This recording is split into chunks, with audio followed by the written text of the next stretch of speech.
Good morning, good afternoon, good evening, dear Sangha Live community. My name is Janice, and I'm so grateful to be back with you this week to introduce Caverly Morgan.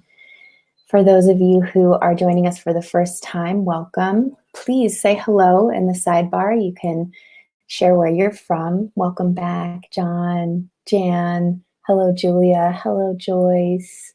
Hi, Spencer. So you can say hello. And know that the format, after I'm done with the announcements, I'll bring Caverly on. She'll guide a 30-minute meditation. And then you can engage with Caverly with question and answer, either by writing in a question or just requesting in the sidebar to come on screen. And I'll try to bring you on so you can have a chat with her. Sangha Live, these teachings are made possible because of Dana. This practice of giving supports this platform, providing practice around the globe. So if you have the means, please consider donating. This green button, offer donation. Donna will be here the whole time. Anything makes a difference. Thank you for those who've been consistently supporting this platform. And if you can't support financially at this time, that's okay. That's why we're so grateful for this really large and vibrant community. So just a little bit about Caverly. She's a meditation teacher. She's an author, a nonprofit leader. And today, Caverly has asked me as part of the announcements to highlight Presence Collective. So Presence Collective is, she's the creator of Presence Collective, which is a community of teachers, healers, sages dedicated to this work, to awareness practice. And I wanted to say a little bit more about it today, in particular in light of what's happening, particularly in the United States. We're having protests across the country that are fighting for Black lives. There is just horrific police brutality that has always been happening, but has been highlighted with technology and social media. And it's not just happening in the U.S. White supremacy is something that is a global issue. And so Presence Collective, I wanted to tie the dots. Presence Collective has a specific focus on social justice. So a couple things just from the vision page. Presence Collective, we value the teachings that center equity and focus on dismantling white supremacy and other oppressive structures while being firmly rooted in the truth of our interconnection and our shared being, which Caverly, as you know, if you've been here more than once, centers on all the time.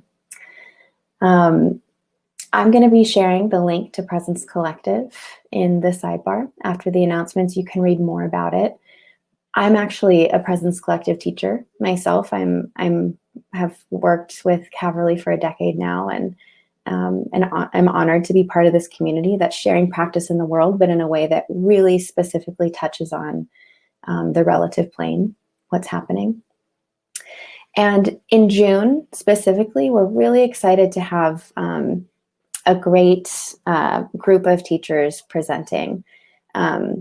Two of them are, I'll make sure to share the specific page, but we have Michael Bodie, I believe David Perrin, Michelle Cassandra Johnson, who is doing amazing work in the realm of social justice, and Dr. Sarah King, also a national leader in those conversations about social justice. And those are both Black women who are going to bring a really important perspective to this work. So thank you for hearing a little bit more about Presence Collective. Caverly and I are both so passionate about getting this work into the world in all the ways that we can. So I think now I'll bring Caverly on, and I'll turn it over to her. There you are. Hi, Caverly. Janice, thank you. Yeah. Thanks so much, as always, for your service and for saying a little bit more about Presence Collective. I do feel that what's happening, specifically highlighting the teachers of color who have so much to offer it's very timely, and I'm really grateful that that we're meeting the need of this time in all the ways that we are, and that includes practicing. So, good morning, good afternoon, good evening, welcome. Thanks for being here. Thanks for your presence. It's lovely to see you, Jane and Jem, Andrea, Ian, Nikki, Erica. Friends, thank you. Hi, Kiki.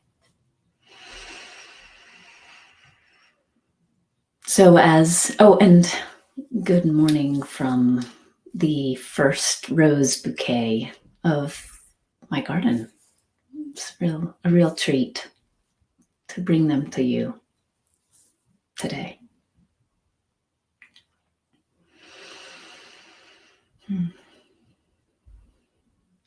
So, as mentioned, this is a time of great disturbance, as many of you already know. And I imagine even if you're not in the United States right now, you're still aware of the disturbance happening in our country. And I would suggest the needful disturbance. And what I mean by that is the disturbance that is a cry against a reaction to deep injustice.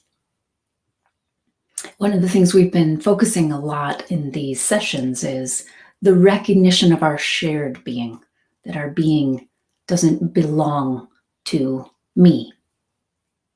It's not an isolated being.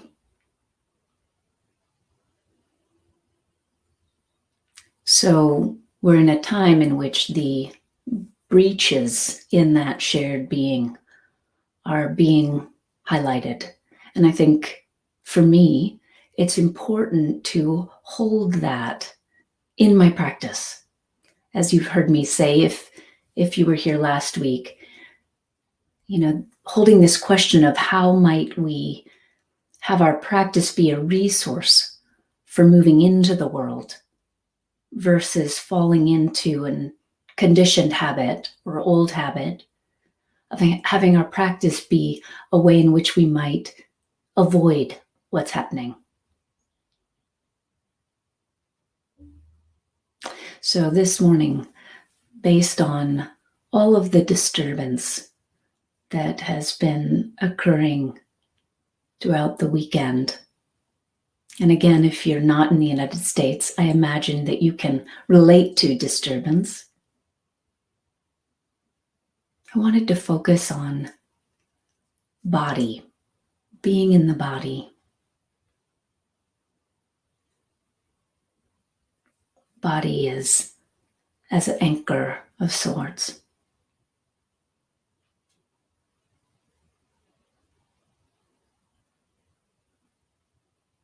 So come into whatever position will work best for you.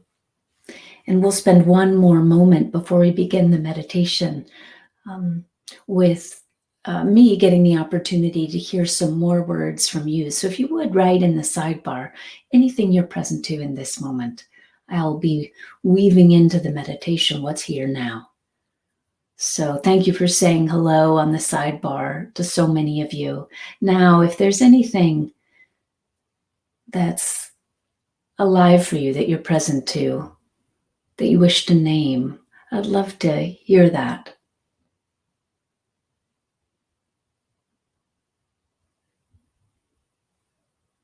A heavy heart.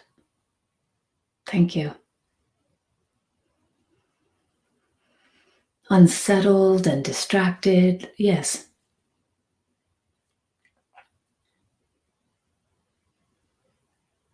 Grief and confusion. Concerned. Deep sorrow. A bit gloomy.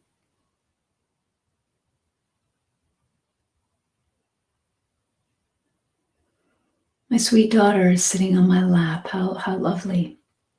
Sad, gratitude, opportunity, aware. Mm-hmm. Yeah. Grateful for so many hearts coming together in this sadness, grief, and sadness. Yes, tension, headache, stiff shoulders, deep sadness, and trying to stay with it without collapse. Feel connection and resonance with trouble in the States and responses here in the UK. Thank you, Mimosa. So, with that, I feel inspired to invite care and attention, awareness, care, starting with the body and recognizing that this is a session of collective care.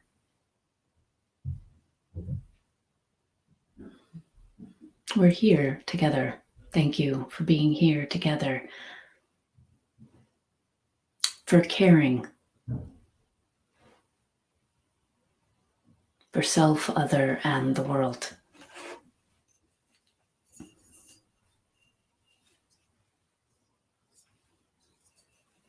Allowing our practices to be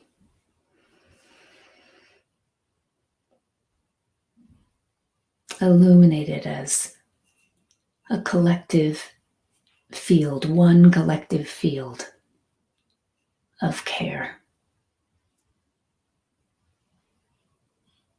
In our high school classrooms, the mindfulness course that you've heard us talk about in these sessions,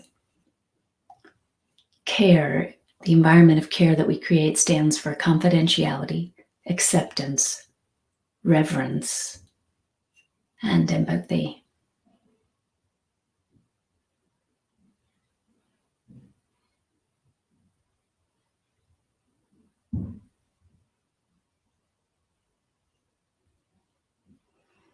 Let's collectively touch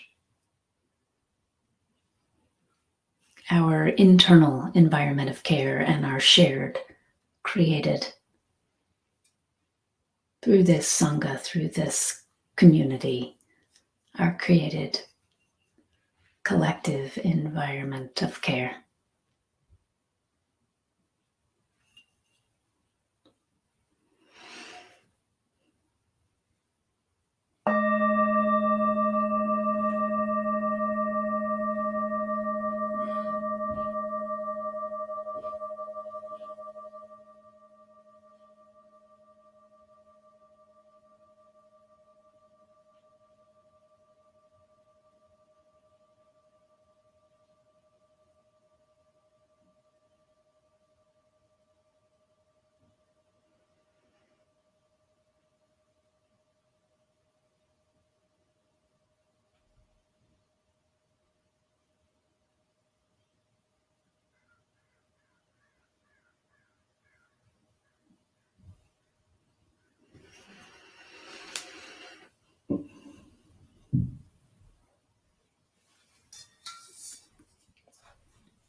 Begin this meditation by taking 3 of the longest and deepest inhalations and exhalations you've taken yet today.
And then, with great care, allow the attention to move through the body, not just noticing whatever's present through the body, but for this meditation, imagine that the light of attention was a light of nourishment and love. So start with the feet and allow the attention to nourish the feet.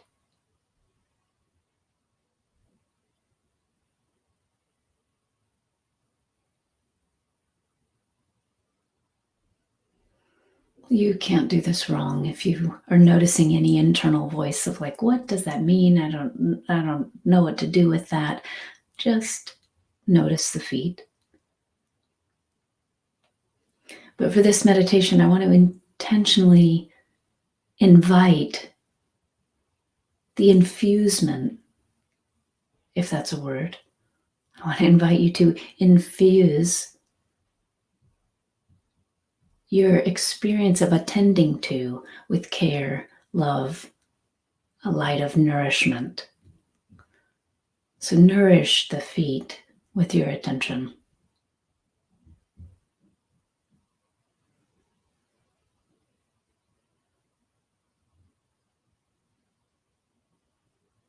And then nourish the ankles. Allow the ankles to be seen, felt, honored.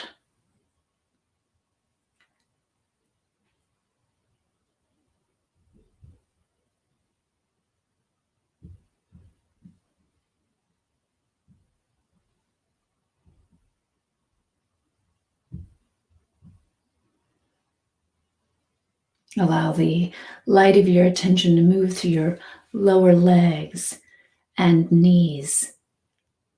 And imagine for a moment that the attention were singing I love you as it scans through the lower legs and the knees.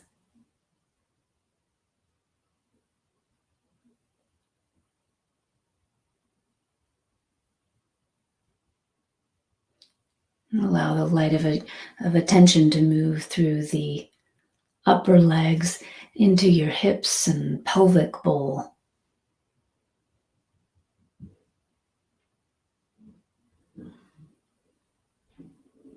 Feeling the attention caress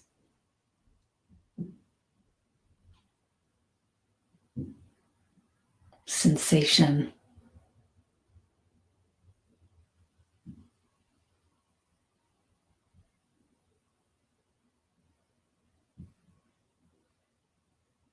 Caress.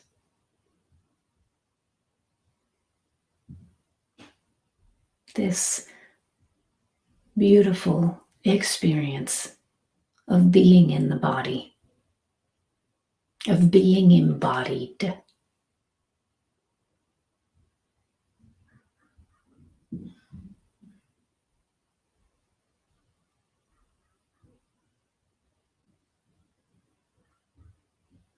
Our attention can rest in the body without that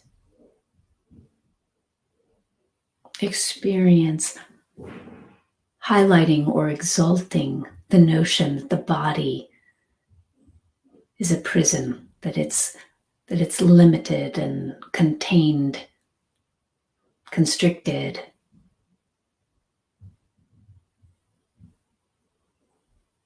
Solid.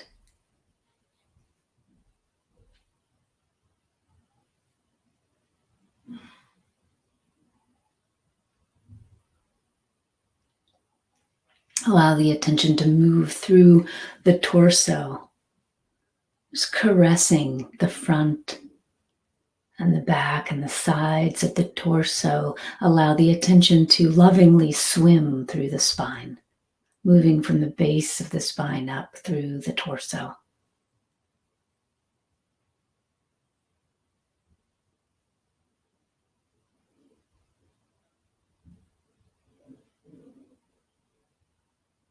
Attention, the most subtle form of love.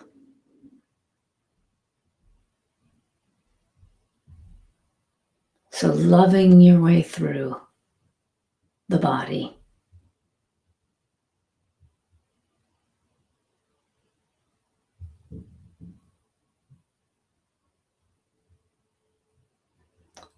Swimming through this form of home.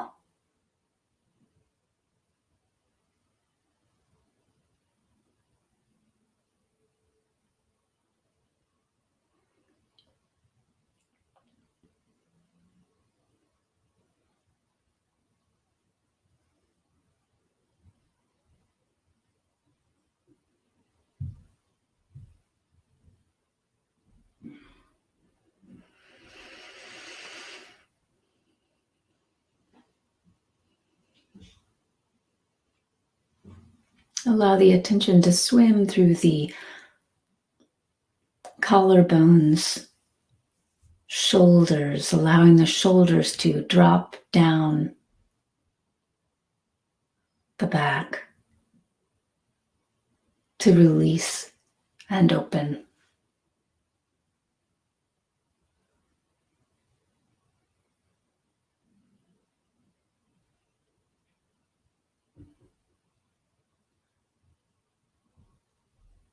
Feeling the movement in the upper torso and the collarbones, feeling the movement as you breathe, the natural rhythm and pulsing in the body that's on behalf of the breath. Life pulsing through the body.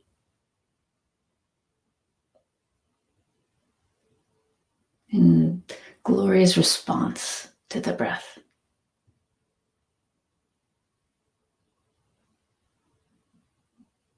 This quiet song, this quiet rhythm of being.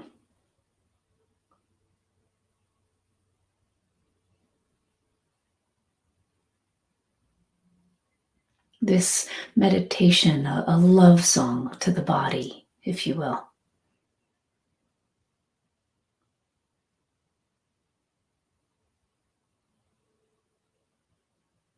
Allowing your loving attention to flow down your arms into your elbows, through your lower arms and wrists.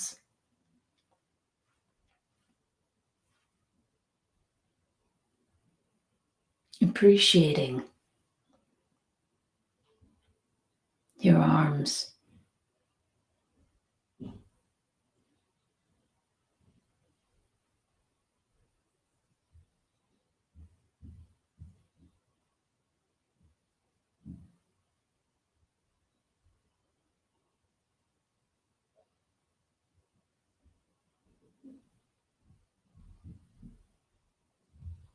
Adapt this however appropriate. If you think of yourself as differently abled, even if I can't feel my arm, for example, even if there's paralysis there,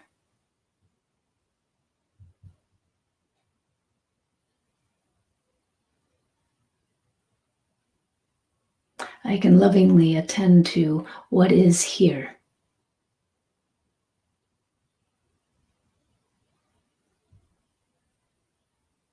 What is here in the realm of form.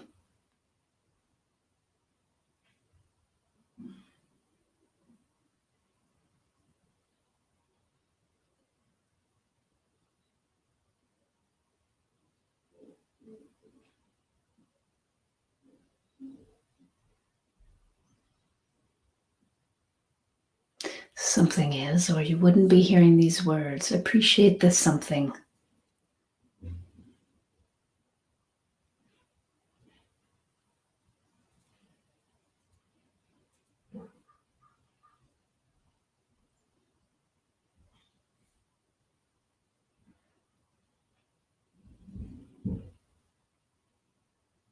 Moving the attention down into the hands.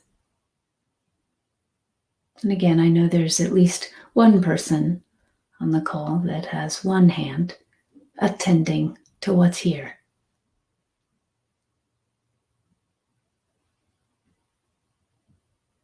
You could even give loving attention to prosthetic,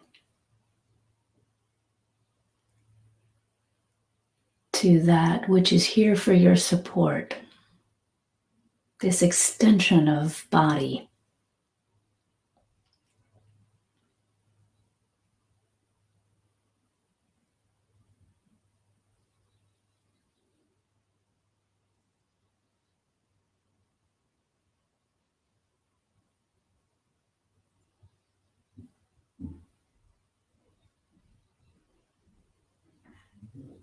All of it is deserving of your attention. And again, attention is a subtle form of love. So bring this loving attention to your neck, to your throat,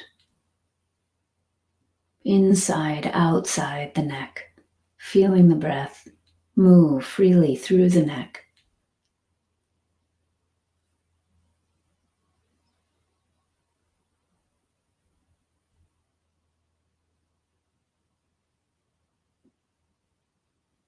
From this seat of loving presence, appreciate the breath. This breath now. Do not take it for granted.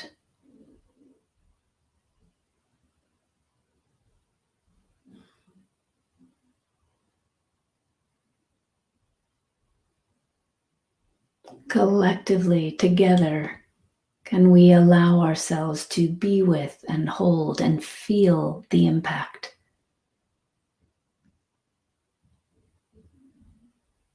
of living in a world, a conditioned world,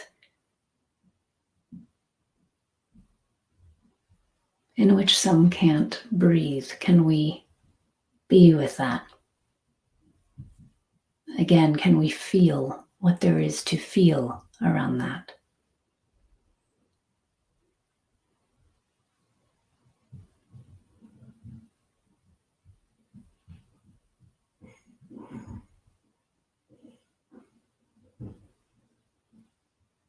So acknowledging breath in relationship to systems of oppression in our world, and also acknowledging breath in relation to this global pandemic, this virus, which affects for so many breath.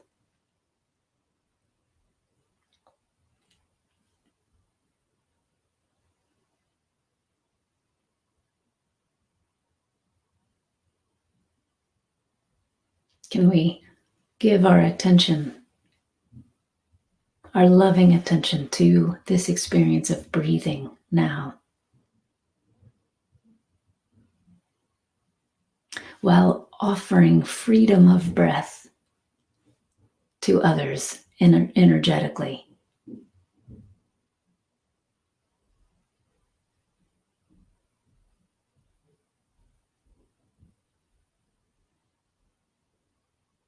With the breath, quietly singing this love song to the body so that it may be heard, felt, and received by others.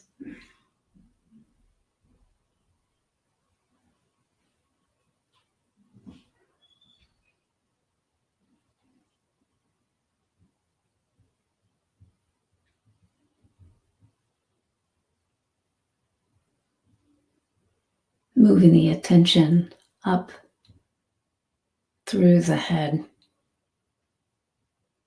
allowing this loving breath to cleanse any tension, headaches,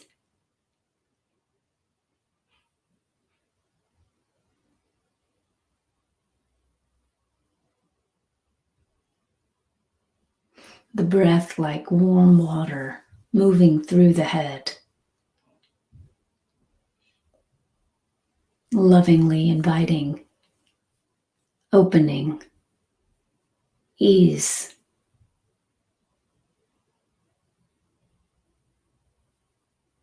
and the sweetness of being.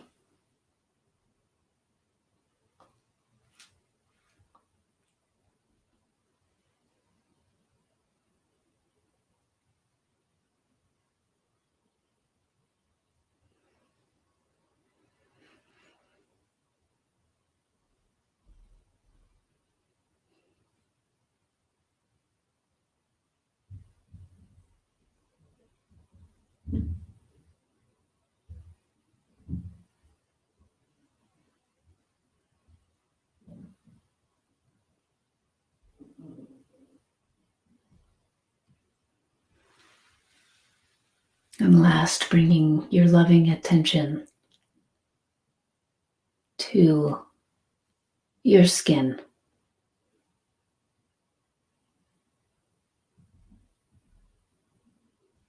With a clear eye,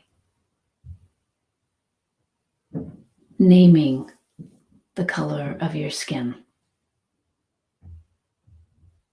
Naming it and recognizing what that means on the conditioned realm of reality. So holding that, recognizing that, not denying it. This might be easier for some of us than others of us.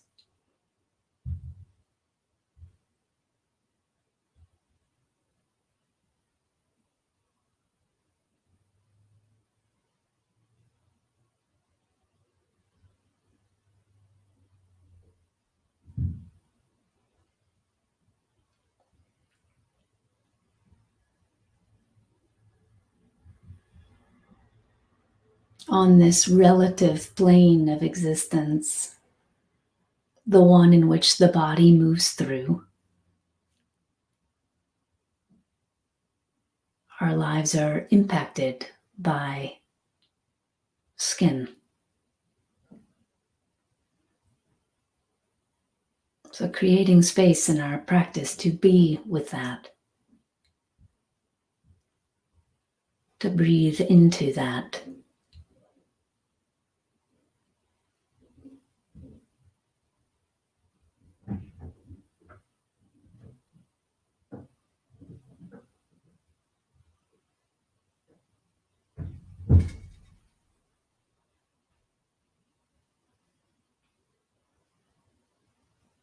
This is just about noticing for now. It's just about seeing, noticing, and attending to. Watch for any conditioned tendency to make undue meaning out of this.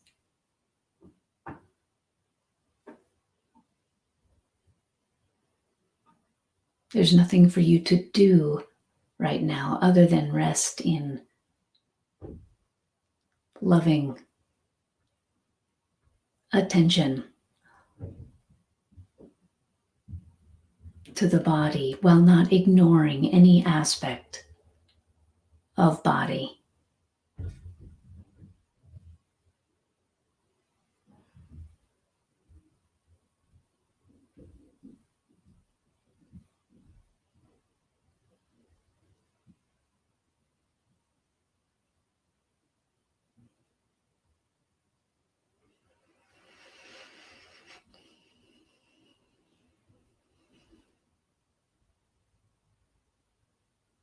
Allowing everything to come into the light of your loving attention, leaving nothing out.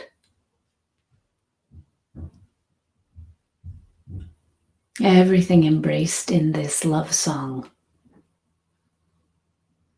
to the body. this honoring of the body.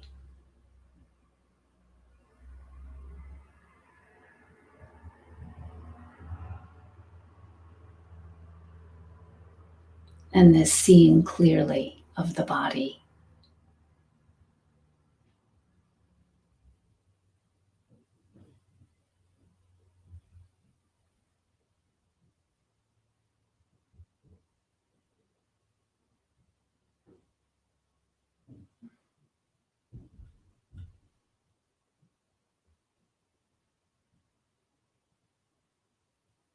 Rest into the privilege of having a body.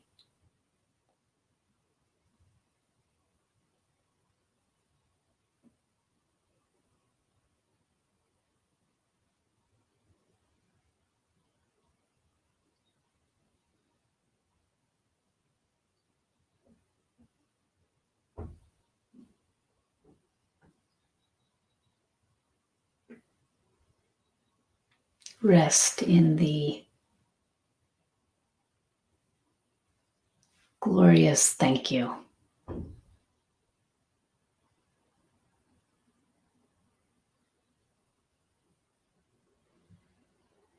To being.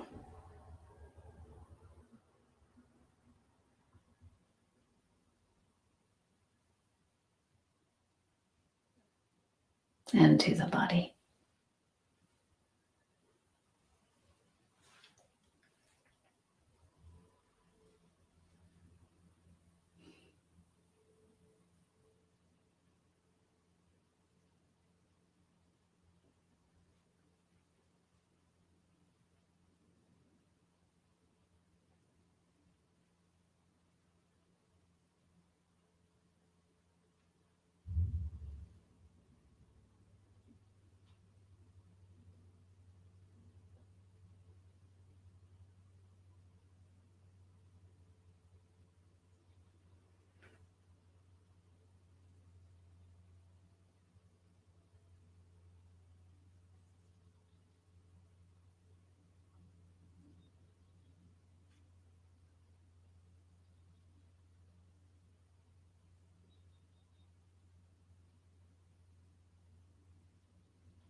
friends. Thank you.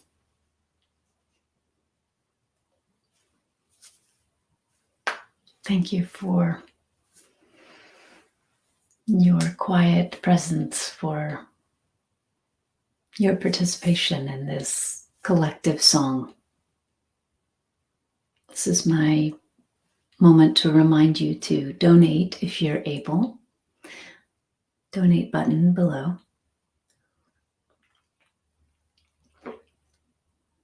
As Janice mentioned, and as I have mentioned many times, we can only continue with your support. So thank you in advance. And thanks to all of those who've given so generously. Oh, thank you, Christine. Yeah, appreciate that acknowledgement. I actually, Janice knows I'm on vacation for the next 3 days, but this is not this. I didn't want to. The best way to say it is, it's a joy to show up and be in community in this way. And that's really saying something, because I think many people on this call have heard me say that teaching at 8 o'clock in the morning is not historically my time to shine. But I really appreciate that for many of you, this is something that you can do before going into your workday. And I think there's something lovely about that timing wise. So in case I haven't mentioned it recently, we will be continuing. At this point, Jake and I have just said we're just continuing indefinitely, which is something I feel great about. But we'll see. We'll see what happens with the world. For sure, through mid-June right now. That's the commitment. So friends, I'd love to hear from you. If there's anyone who would like to come on screen, I would absolutely love that. We seem to have worked out a lot of the kinks with Crowdcast, and so we're very, very grateful to that. Thank you, John. It would be lovely to see you if you'd like to engage in that way. And I see that there's a question in the question box, so let me open that up. Kiki, hi, good morning, good evening, I think, to you. Can you mention the acronym CARE again? Yes, in our high school classrooms. So as many know, through the nonprofit Peace in Schools, we created this semester-long credited mindfulness course. And it's the first in the country of its kind. And in that course, something organically evolved in the first semester that I was offering. And it was this acronym for what the students and I came up with as a way of pointing to the environment that was required for us to be together in you can never guarantee safety in spaces, but to create the most safe environment possible. So we came up with the acronym of CARE, which is confidentiality, acceptance, reverence, and empathy. And Kiki, that's interesting. You said the first letter might stand for collective. It could. But in the high school setting, confidentiality is so important, because there's so many places where teens can't just talk about their experience without a fear that it'll end up on social media or just being spread throughout the school. So what I've seen outside that high school classroom is that confidentiality is actually important in this world of social media and everything, in any shared space of practice. Just knowing, even if confidentiality, for example, if you come on screen, what you're sharing with me is not confidential, obviously, but that there be a respect for what is shared, a type of holding it sacred, the way we do when we keep something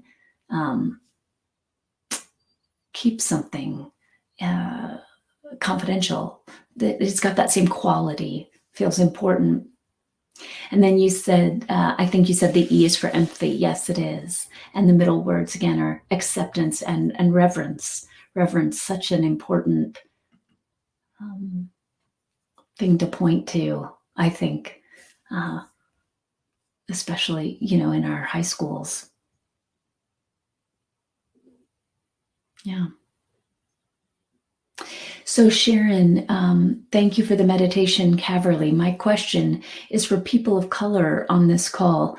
As a white woman living in privilege in the US, well, Sharon, you're welcome to come on screen. And what I'd like to ask you to do is I'd like to ask you to bring what you're looking at to me, please. And I want to say why that's so. I think it's a very important time for us. Sharon, because I know you, I happen to know you're white. And actually you might have, I think you mentioned that as a white woman. Yeah. So Sharon, I think it's a really important time for us to be in conversation with each other, certainly for us to be learning from people of color. There are so many incredible teachers out there that we can be learning from, and to be really mindful of not taxing people of color right now.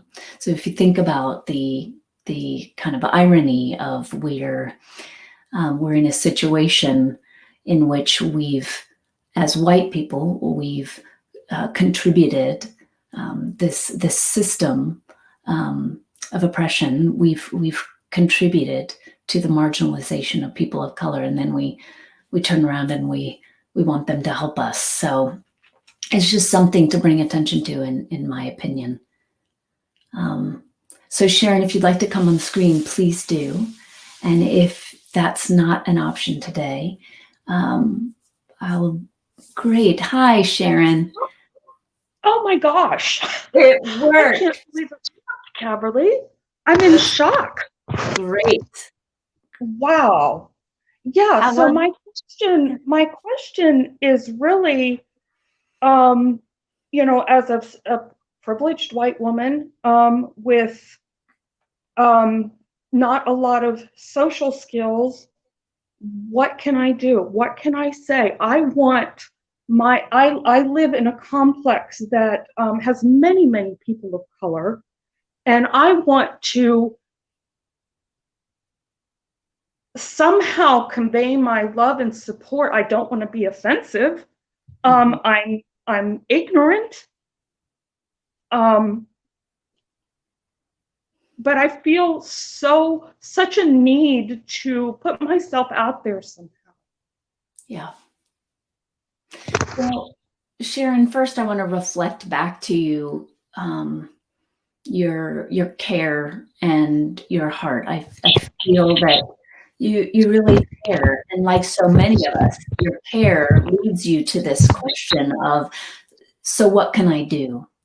One place that I've been looking in myself is just wanting to be clear about any temptation to fall into what sometimes in these circles gets talked about as like the white savior role, so just to pay attention, right? Like, okay, now, what can I do? And I'm going to fix something. And it's not that there isn't something to do. It's just helpful, as you know, from doing practice for quite some time, to watch the process. Am I falling in what conditioned process might be coming into play? And many times in myself, I noticed that conditioned processes that get enacted, like the process of trying to save people, think of how much othering that keeps in place. Think of how much separation that keeps in place. And I have noticed in myself that when I get caught in those conditioned processes, I'm actually leaving the work that's mine to do. I'm abandoning the work that's mine to do. How am I unpacking all the ways in which my whiteness manifests? And I want to be clear, since I haven't talked about whiteness in this format yet, that when I talk about whiteness, I'm referring to it in the way that it's defined through the work of Reverend Angel Kyoto Williams and Radical Dharma. And whiteness is it's not just kept to white skin only. It's referred to as the practices and protocols of dominant culture as it manifests through whiteness. So whiteness can manifest in all realms, not just through me having white skin. So how do I participate in dominant culture that feeds this experience of oppression and marginalization? What's my role in that? How does whiteness manifest through me? We can be tempted to forget to turn the attention inward. And it's one of the reasons I wanted to focus on this kind of loving song to the body today, because one place white people get stuck, myself included, is feeling bad for being white rather than just seeing how this system works. So many white people, as white people, we're afraid to turn the attention in on all of this because we don't want to feel bad about what we see. That's really just a form of white fragility. How can I instead look clearly to see what's mine to own? How's the privilege I've been afforded for no reason? How is that manifesting? And how does it feed a system of harm?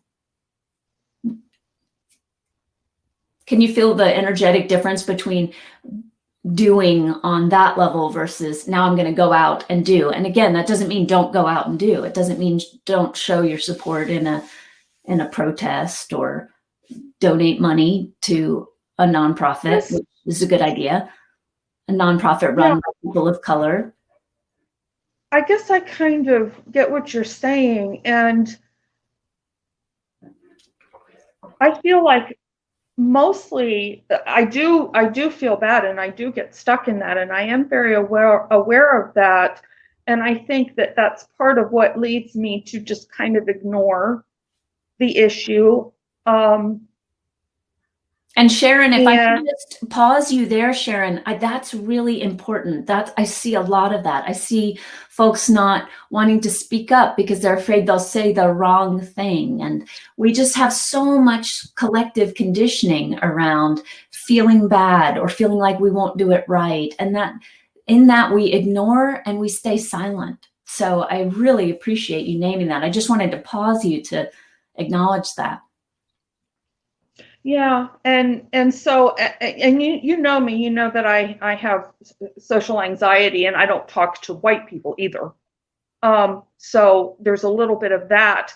I don't know my neighbors because I don't talk to people in general. But are you saying that I'm better off to just walk up to people and tell them I care about them than to not say anything at all?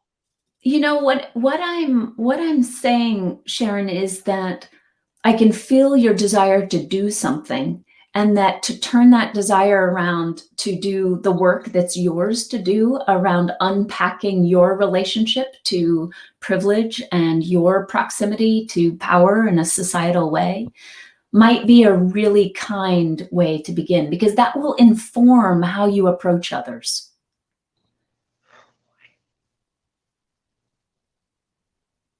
And Janice, I imagine, would be willing to just even post some of the resources that have been helpful to you, Janice. Layla, Me and White Supremacy is a book title that comes to mind, for example. So Janice could post some resources. The work by Michelle Cassandra Johnson, the author of Skill in Action, who's part of Presence Collective. As I mentioned, Reverend Angel Kyoto Williams. I highly recommend the book Radical Dharma. Just beginning to become more comfortable in this conversation with ourselves and finding out where we are from a place of love in this conversation before we fall for that conditioned tendency to turn the attention outward and do things externally that later we might realize are somewhat unskillful. I hear you. Just as an example, I was in a situation recently with a person of color, a Black woman and a white woman, and the white woman began really kind of, in a sense, unloading her upset around everything that was going on. And what I became very present to in the conversation was how taxing it was for this Black woman to have to be asked to hold space for this white woman's experience. It doesn't mean that the white woman was wrong or bad for expressing her experience by any means, then not at all. It was very honest, and she was doing it from a place of wanting to connect and say, I care. And I think it's an important dynamic to be present to, right? Imagine what it might be like for you. For example, if you're a Black woman and you've actually lost someone in your own family due to police violence, to now be asked to hold space for white people's reactivity to this, right? It's, again, this isn't about bad or wrong. It's about paying attention, which is what we're doing in practice. We're just paying attention. And thank you, Andrea. Yes, please, others, post resources that have been meaningful to you, that allow you to bring this conversation into the heart of practice. I appreciate you listing my grandmother's hands. So Sharon, this isn't, it's not about right and wrong. It's about feeling that care that's underneath your desire to even share about this topic, and letting that care take shape that's informed by your practice. So practice is about seeing clearly, kindness, compassion, in and out, doing the work of seeing where we're blind. That's practice. Mm-hmm. You know how to do it in a personal way. Now you're being asked to do it in a collective way. Our world is asking us to do it in a collective way. Yeah. Thank you. Thank you, Caverly. Thank you so much. I really appreciate you calling in with that, Sharon, so much. I'm so happy to have gotten on screen. Me too. Whatever crowd has done, they need to keep doing it. It's great. Totally agree. It's a delight to have this working. And again, thank you for your willingness. And yes, Janice, thanks so much for posting Ruth King's work, Mindful of Race. She's an I really appreciate the work of Ruth King. So friends, we're at our time. And yes, Kiki, thanks for coming on, Sharon, and addressing this pressing issue. Thank you, Kiki. So friends, thank you. Thank you for your willingness. There are plenty of contexts we can practice in where we just don't touch these conversations, and we see practice as separate from these conversations. And I believe we're in a time, again, where the world is inviting us, calling for us to bring these conversations into our practice, and to not see these conversations about what's happening in our world as separate from our practice. So thank you. Thank you for your care and for your love.